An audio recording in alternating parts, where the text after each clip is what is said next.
Can we stop making turn skips already? What's going on, guys? Super Insane 18 here, and today I am showing you an updated Drytron deck profile because we did just get access to a brand new trap card in Transaction Rollback, and that actually gives us another turn skip that Drytron can use. If you're not familiar with Drytron, it is one of the most infamous turn skip style decks. First, we ended up using something like the Herald of Perfection or Ultimateness to just have 5+ Omni Negates, then we went for the Vanity's Ruler, then we went for Scythe Lock, then we went back to Vanity's Ruler, and now with Transaction Rollback we have a Scythe Lock 2.0, so I'm going to show you guys the deck profile and the combo tutorial afterwards, so make sure you stay tuned for that. Let's go ahead and jump on in. So to kick off the deck profile, we are absolutely maxing out on the number of Drytron names. We have 3 copies of Alpha and 3 copies of Zeta. This is the most prominent 2-card combo in the entire deck. If you open Alpha Zeta, you can pretty much do anything you want.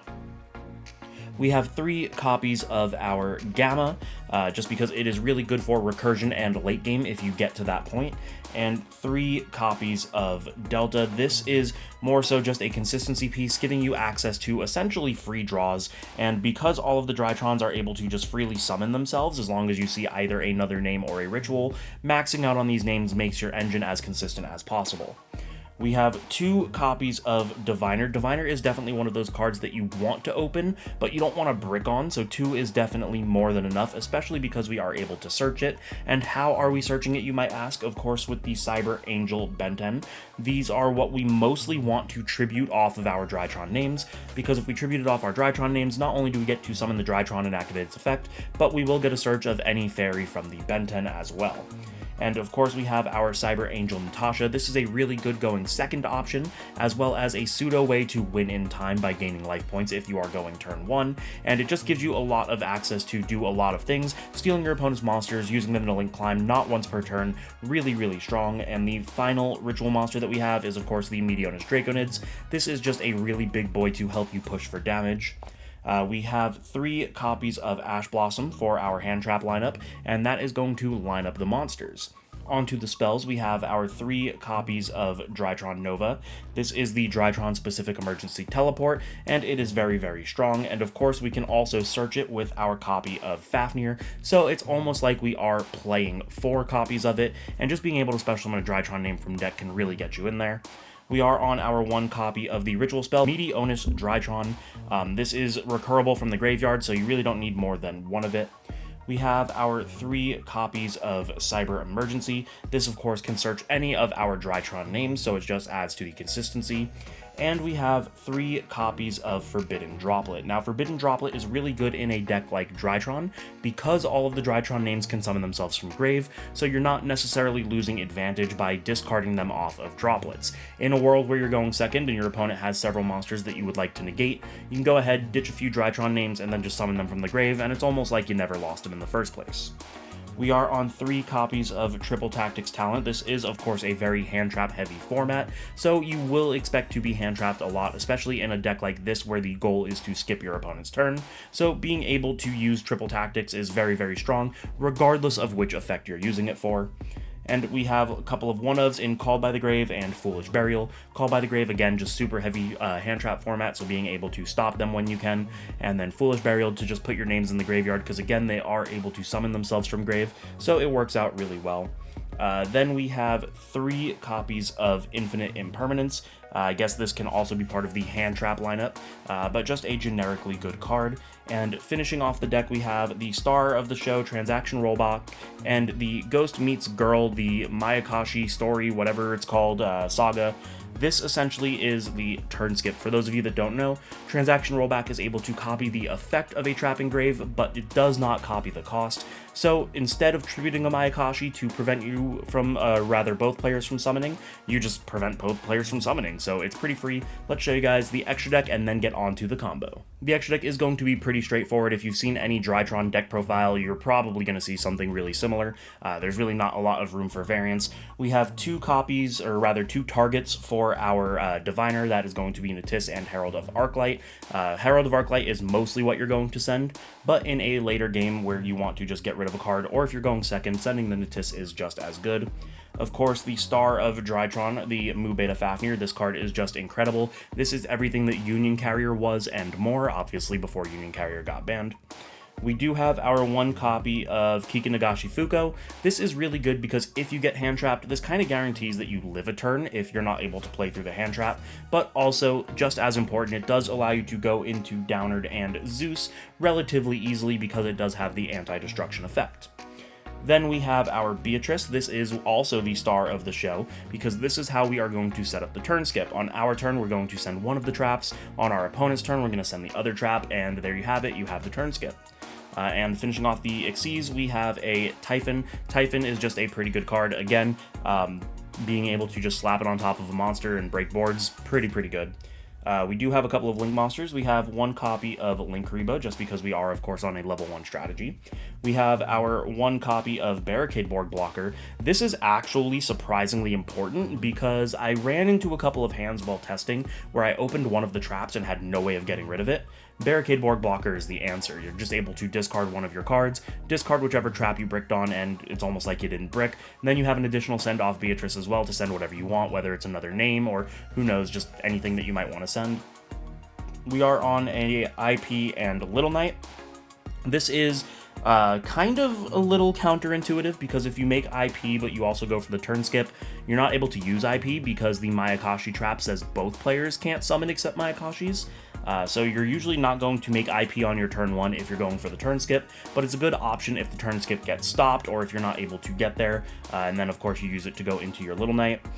Then we have our 2 4s, which is going to of course be the Appaloosa. This is what you are mostly ending on with the turn skip, because if you're up against something like Labyrinth or Fluanderies or something that doesn't really need to special summon a whole bunch, Monster Negates really help you out, especially to stop the furniture or the little birds for those respective matchups. And then we have our Boral Sword. We are opting to play Boral Sword over something like Access Code because we don't really have that many different attributes. As you can see, most of these are dark, so being able to only get 1 pop isn't really that great, but being able to swing twice for a load of damage is definitely much better. So that is the extra deck. Let's show you guys the combo. Alright, so showing you guys the combo, we are showing you the basic way of doing it. There are so many different ways to get into it, but I want to show you the most common, which is going to be Alpha Zeta. So let's show you guys how it works. We're going to start things off by summoning out our Alpha to our side of the field by pitching our Zeta to the graveyard, which is of course going to allow us to add any ritual. That is then going to add us our Cyber Angel Ben 10. Now, because the Drytrons can summon themselves from the grave, we're going to go ahead and summon out the Zeta by tributing off our Ben 10, and Zeta will allow us to add our copy of Meteona's Drytron. This is of course going to activate the effect of Ben 10 because it was sent to the graveyard, which is going to, or rather because it was tributed, which is going to allow us to search for a Light Fairy in the Diviner. We can go ahead and take our Alpha and Zeta and overlay those into our copy of Mu Beta Fafnir.